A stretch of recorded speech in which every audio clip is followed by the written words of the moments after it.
class. So my name is Raina A. Haruddin and I will be continuing the question and answer number 181 to 200. So let's proceed to 181. The question is, what is the primary purpose of assessment in physical education? A. To evaluate students' grades. B. To measure students' learning and progress. C. To determine athletic eligibility, or D, to assess teacher effectiveness. Okay, so let's proceed to 182. The question is, which type of assessment is used to evaluate students' learning? A.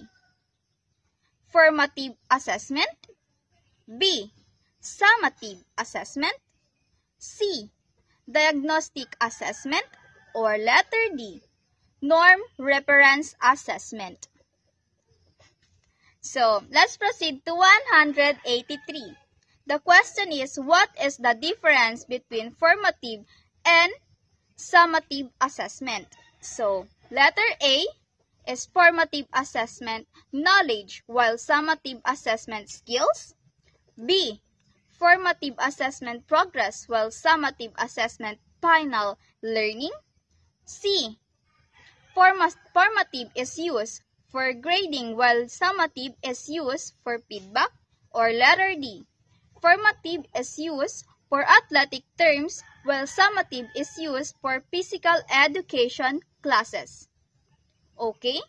So let's proceed for the number 184. Question is, which assessment method involved observing students' behavior and performance? A. Written test. B. Rubric. C. Performance task. Or letter D.